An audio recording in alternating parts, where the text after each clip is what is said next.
Kita nggak bisa menyembuhkan bule lur, nggak bisa disembuhkan kecuali mencegah itu bisa. Tapi kalau sudah terkena bule nih, kayak misal kayak gini ya, ini udah terkena bule atau gemini, ini kok bisa sembuh, itu yang ngomong bohong. Nggak bisa sembuh. Kalaupun nggak bohong, dia itu nggak tahu. Bule nggak bisa sembuh. Yang bisa itu dicegah penyebarannya.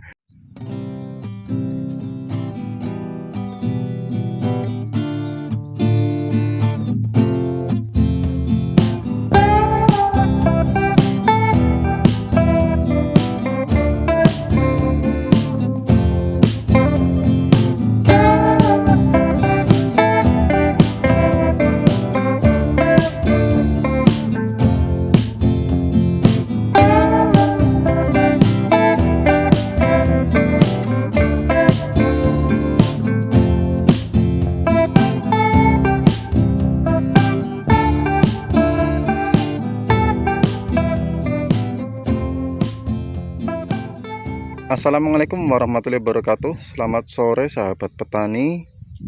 Berjumpa kembali bersama petani Majemuk Kebumen. Dan mungkin untuk kata pertama yang ingin saya ucapkan adalah alhamdulillahirrabbilalamin. Karena hari ini baru selesai panen. Pagi tadi dapat 21 kilo dan untuk sore hari dapat 14 kilo. Dan mungkin alhamdulillah juga ya, untuk hari ini harga cabai terutama di daerah saya, di daerah Kebumen bagian selatan, harganya sudah mulai naik. Dan untuk harga rawit tadi malam itu sudah tembus di angka 40.000 ya. Dan semoga hari ini juga bisa lebih naik lagi agar kita lebih semangat besok untuk tanam menyambut musim kemarau ya. Dan mungkin untuk sedikit pembahasan pada video ini, kita akan sedikit membahas tentang pestisida ya. Ini baru selesai semprot, alhamdulillah baru selesai petik. Biasanya aku selalu melakukan penyemprotan rutin ya. Dan mungkin kita akan sedikit membahas ya, ini kita bahas satu persatu, ini untuk apa, ini untuk apa, begitu juga bahan aktifnya ya. Mungkin untuk teman-teman ke depan bisa ini ya, jangan terlalu fokus pada merek ya, jangan terlalu fokus pada merek, tapi kita fokus pada bahan aktif agar kita tahu ini obat untuk apa. Jadi teman-teman bisa mencari solusi obat yang paling murah. Kita nggak harus beli obat yang mahal. Oke, kita mulai dari yang paling atas dulu ya lur. Kita mulai dari ini, ada namanya Abamectin lur, bahan aktif dia Abamectin. Untuk merek dagang ini dari Numectin. Kegunaan Abamectin ini adalah dia untuk membunuh serangga dan juga dan juga mungkin hewan-hewan atau hama-hama lainnya yang sering berkeliaran di wilayah tanaman cabai teman-teman semua ya. Kalau untuk berbicara Abamectin ini sebenarnya banyak merek sih ya, dari yang murah sampai yang mahal itu ada, tapi mungkin ini lumayan murah lah harganya. Kalau berbicara untuk sasaran ya, ini Abamectin ini lumayan luas jangkauannya, jadi hampir semua hama dia mampu mengatasi lah. Ini insektisida ya, insektisida. Kita terus masuk ke yang kedua, antrakol. Antrakol ini fungisida ya, fungisida, dia berbahan aktif propinep. Dia bahan aktifnya propinep ya, dia sistemnya kontak, sistem kontak. Dia juga blessing. Sebenarnya ini kan sudah masuk di musim hujan ya lur, sudah masuk di musim hujan. Kalau untuk propinepnya sendiri itu sebenarnya bagus sih, cuma karena dia ada zinc, kemungkinan untuk musim hujan menurut saya itu kurang tepat. Nah, kenapa kok sudah bilang kurang tepat tapi masih dipakai? Karena adanya lur di rumah ini yang ada ini cuma antrakol. Jadi kita pakai antrakol dulu. Untuk besok mungkin setelah kita jual hasil panen, kita beli fungisida lain juga. Ini mungkin juga untuk selingan, untuk rollingan. Dia propinep, ada bahan aktif zinc. Ini lumayan recommended untuk musim kemarau ya. Tapi kalau untuk musim hujan mungkin sebaiknya teman-teman pilih yang lain yang enggak ada zinc ya. Zinc kan itu cenderung dingin, nanti udah dingin tambah dingin, tanamannya nanti bisa gigilin. Gigilin apa gigilin namanya ya, didis.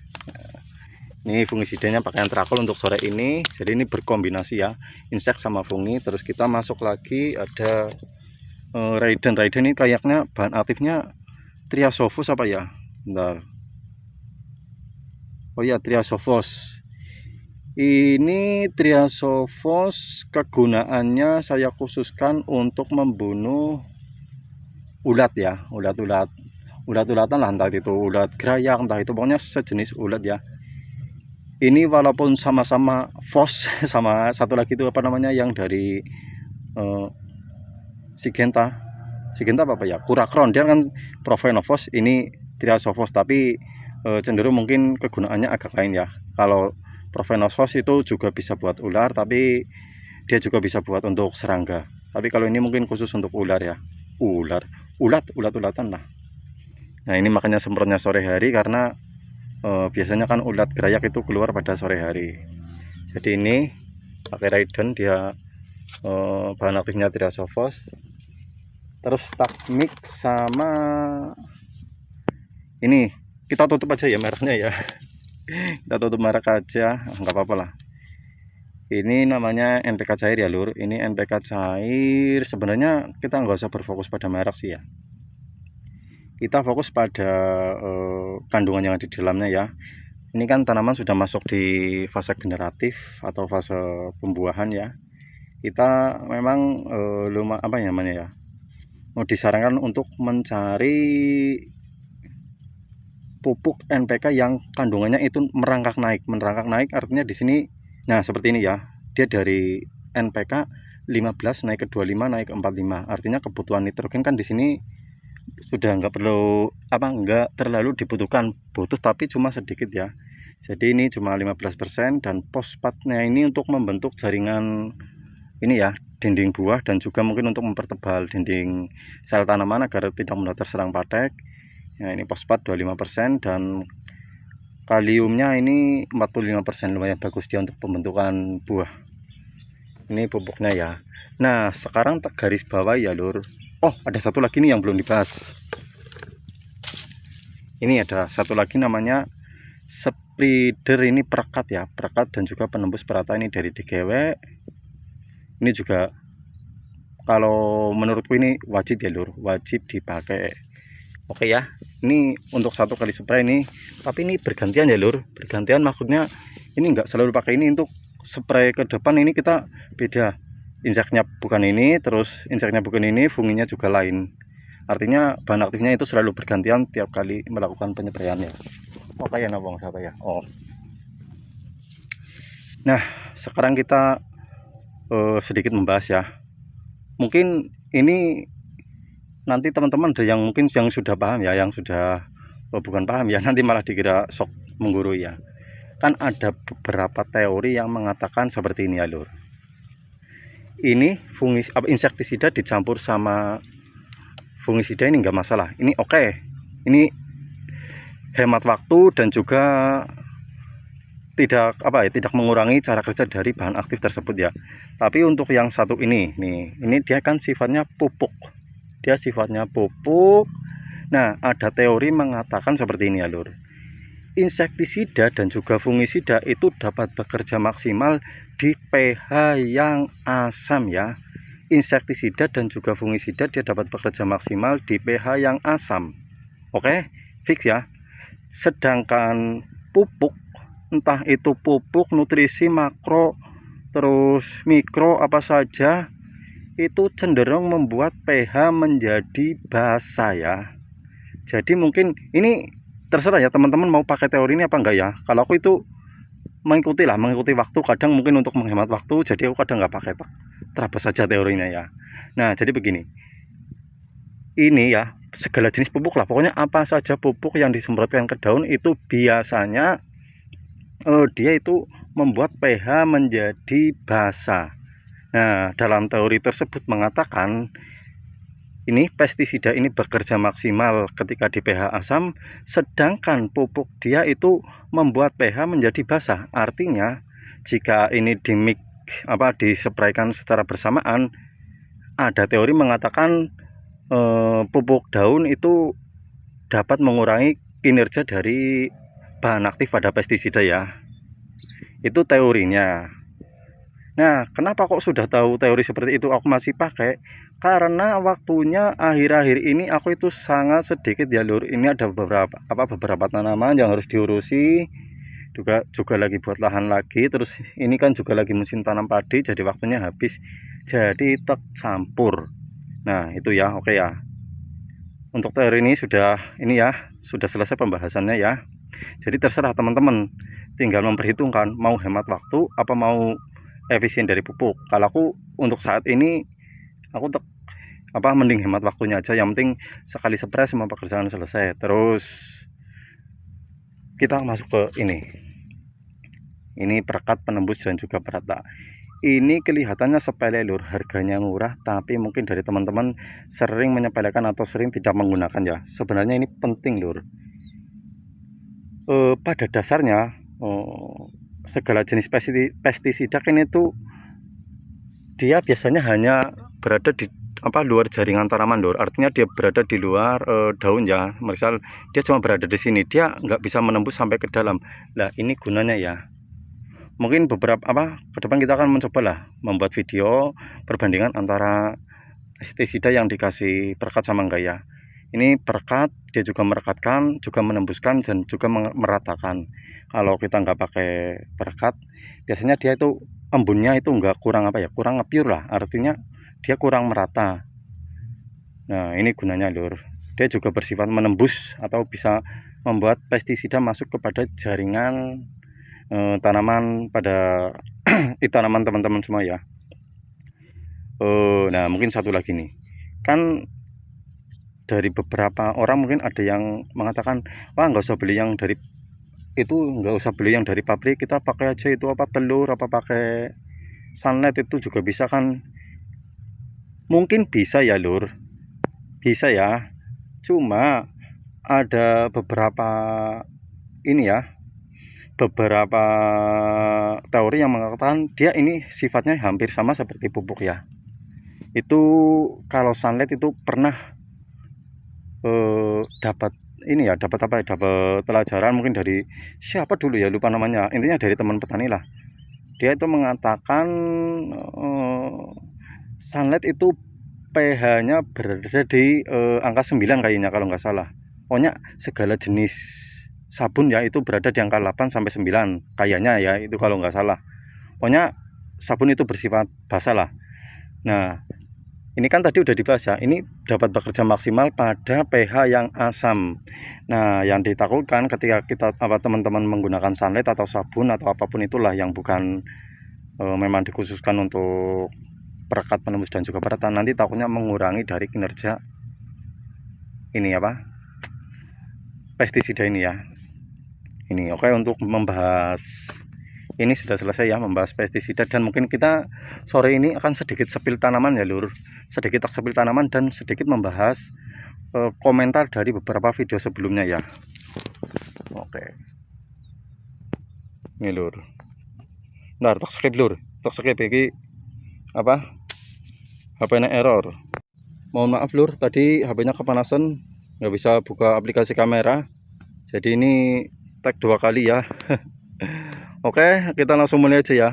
Kita mulai ke pembahasan pada komentar video sebelumnya yang berjudul bule atau Gemini ya. Di situ ada komentar dari teman petani juga, nggak tak sebut ininya lah ya, nggak tak sebut YouTube-nya ya. Kita cuma sebut komentarnya aja. Dia berkomentar, bule bisa sembuh itu dengan disemprotkan merek ini 4 sehari sekali rutin itu bisa sembuh. Nah di sini langsung tak bantah aja ya lur, langsung tak bantah, jelas tak bantah. Ini mohon maaf ya, bule ini nggak bisa sembuh, bule ini nggak bisa sembuh ya. Bule kan itu termasuk patogenetik ya, patogenetik, virus patogenetik. Artinya dia pato itu dari kata penyakit, genetik itu lahir, jadi dia bawaan lahir. Kita nggak bisa menyembuhkan bule lur, nggak bisa disembuhkan, kecuali mencegah itu bisa. Tapi kalau sudah terkena bule nih, kayak misal kayak gini ya, ini udah terkena bule atau Gemini, ini kok bisa sembuh, itu yang ngomong bohong, nggak bisa sembuh. Kalaupun nggak bohong, dia itu nggak tahu. Bule nggak bisa sembuh, yang bisa itu dicegah penyebarannya, terus ya itu intinya hanya bisa mencegah tapi nggak bisa mengobati ya. Ini tak sepil sekalian nih, nggak bisa. Yang hanya bisa kita lakukan adalah mencegah penyebarannya ya. Bule kan itu virus, kita pun mau mencari obatnya itu sebenarnya bingung. Kita mau cari insektisida bukan, kita mau semprot fungisida juga dia bukan jamur. Nah, dia itu virus yang disebarkan oleh kutu kebul. Itu ya, kutu kebul yang biasa berterbangan di lahan teman-teman semua, yang berwarna putih kecil, yang biasanya di bawah daun itu meninggalkan bekas putih ya. Jadi secara penyebarannya itu dia biasanya hinggap di tanaman seperti ini ya, yang sudah terinfeksi oleh Gemini. Dia kan nempel, dia menghisap cairan yang ada pada daun, terus dia menclok pindah ke tanaman yang masih sehat. Dia menyucup itu apa ya, sama dia hinggap terus menyebarkan virus Gemini tersebut. Jadi kuncinya untuk yang pertama, mungkin untuk mencegah bule itu pertama kita pilih bibit atau varietas tanaman cabai yang sudah teruji ataupun yang lebih tahan terhadap virus Gemini ya. Kita pilih benih yang baik, yang bagus. Yang kedua, mungkin ada teori yang mengatakan rendam dengan jus dari bayam berduri, bayam yang ada durinya itu loh, yang biasa tanaman liar itu termasuk rumput. Ada teori yang mengatakan tersebut, tapi untuk itu aku belum pernah coba, jadi aku nggak berani spek up ya. Mungkin teman-teman bisa cari referensi sendiri ya. Itu ada teori yang memakai teori tersebut. Dan yang ketiga itu bisa awal-awal kita itu merendam dengan cairan insektisida yang khusus untuk benih ya. Jadi sebelum kita tanam dia direndam rendam obat apa itu namanya, ada lah pokoknya. Teman-teman cari di toko pertanian yang untuk ngerendam yang biar nggak kena bule. Biasanya toko pertanian ada, tapi aku belum pernah coba juga, jadi ya silakan teman-teman cari referensi sendiri. Nah, kalau yang aku lakukan itu cuma mencegah aja ya lur, mencegah kita mencegah penyebaran dari kutu kebul tersebut supaya dia nggak berkeliaran ya. Oke, di sini selesai ya. Terus kita kedua membahas sama komentar pada video sebelumnya yang membahas tentang lalat buah. Ini sepil juga. Dia kan mengatakan pakai perangkap aja mas, aman, nggak usah pakai insektisida, buang-buang uang. Aku juga pasang perangkap di luar area tanaman cabai ya, di luar area tanaman cabai. Kenapa aku pasang di luar? Karena kan si petroganol ini dia sifatnya mengundang lalat jantan agar dia masuk ke sini, terus dia kecemplung, dia masuk ke dalam air terus mati ya. Nah, yang dipancing itu lalat jantan, artinya masih ada lalat betina yang berkeliaran. Dan kenapa pasang di luar? Biar nggak masuk ke area tanaman cabai teman-teman. Nah, pada komentar tersebut dia mengatakan pakai perangkap aja aman. Enggak, itu enggak mungkin. Untuk yang sudah dicegah pakai insektisida aja ya, mungkin teman-teman yang sudah bertani lama itu paham lah. Untuk dicegah pakai insek aja itu kita kadang keteteran jika jika lahan teman-teman sudah banyak di samping kanan kirinya itu banyak tanaman buah yang sudah banyak lalatnya ya, itu keteteran lah. Kok malah cuma pakai cuma pakai perangkap lalat buah? Itu enggak mungkin. Untuk skala tanaman di pekarangan, di pot, silakan. Sekedar hobi, artinya di sini apa ya, teman-teman tidak bergantung penghasilan pada pertanian. Teman-teman nggak masalah hanya pasang perangkap ya. Tapi ketika kita sudah berbicara pertanian itu sebagai pekerjaan, artinya jika teman-teman itu tidak panen, itu tidak mendapatkan hasil dan tidak bisa membeli ini, membeli itu, artinya teman-teman sudah nggak bisa main lagi, nggak bisa main-main dengan yang namanya bertanam. Kita harus benar-benar memahami dan kita nggak boleh sembarangan mengikuti teori orang lain ya. Ketika sudah berbicara tentang pekerjaan, kita memang harus harus benar-benar dipahami. Kita nggak bisa hanya mengikuti dari orang lain mengatakan ini, orang lain mengatakan ini. Pakai ini aja mas, nggak usah pakai insek aja, aman. Itu skala di rumah nggak apa-apa, skala di rumah nggak apa-apa, skala untuk pot aja nggak apa-apa, untuk hobi aja nggak apa-apa. Tapi ketika sudah berbicara di lapangan, kita tanam di hamparan, ini kan namanya hamparan ya, hamparan, nggak pakai insek, dah nggak usah tanam, modal nggak bakal balik, udah jadi apa, pokoknya masuk generatif habis tanpa insek, wis jaminan. Itu berbicara tentang lalat buah ya. Nah, sekalian ini tak bahas ya, ini ya tak sepil KB lur, tak sepil semua ini tanamannya. Ini kok bisa boleh semua karena tak bahas sekalian ya. Dulu ini tanaman cabai, di samping kiri tanaman cabai, tanaman cabai sayur, di sini tanaman cabai rawit udah tua. Ini yang sini yang parah, ini udah kena bule semua, udah kena Gemini full. Ini nggak begitu parah tapi dia sudah tua, tanaman cabai rawit. Dan di sini ini tanaman CMK, cabai merah keriting ya, cabai merah keriting. Dia sudah tua dan ada beberapa yang sudah terserang penyakit. Dan ini tanam ini di saat tanaman samping kanan kirinya ini sudah tua, sudah hampir dicabut. Nah, ini sudah tanam, ini lahan sekitar dicabut, jadi ini mau ditangani seperti apapun nggak bakal aman, tetap kena bule, tetap kena penyakit.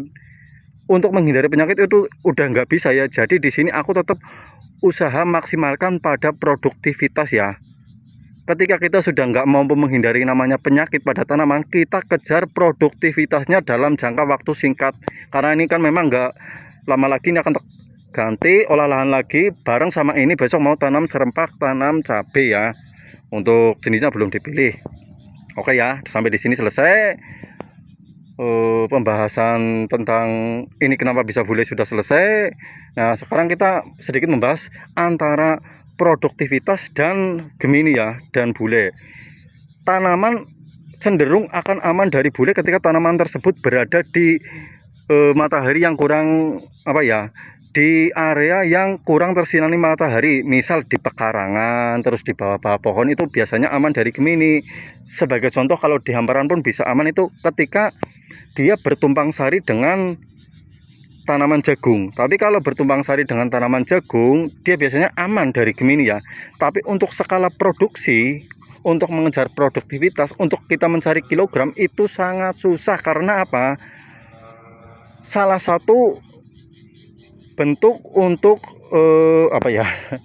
Salah satu cara agar tumbuhan bisa fotosintesis, dia kan butuh sinar matahari. Sedang kalau tanaman kurang sinar matahari, dia nggak akan bisa berbuah secara maksimal.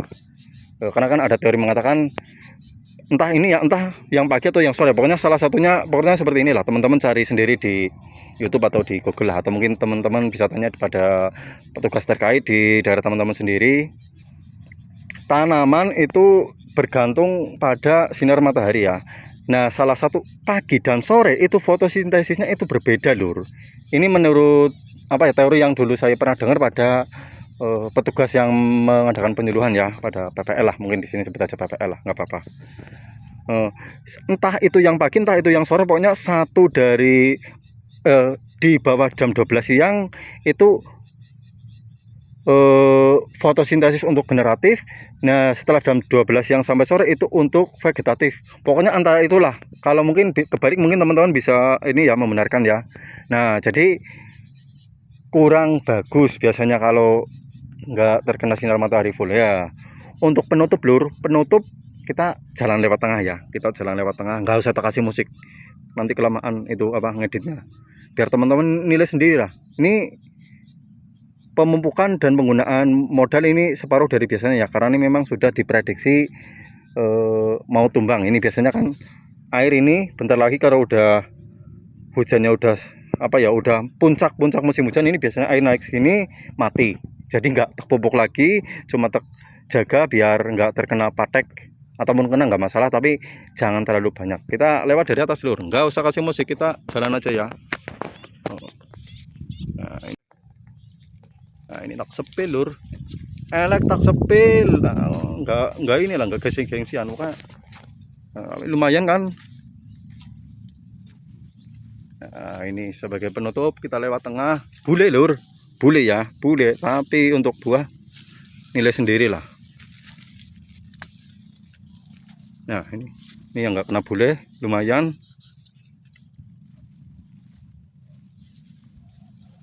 Ini sebenarnya kuning bule nih. Wah, nggak masalah bule. Kita kejar pada waktu dan produksi aja.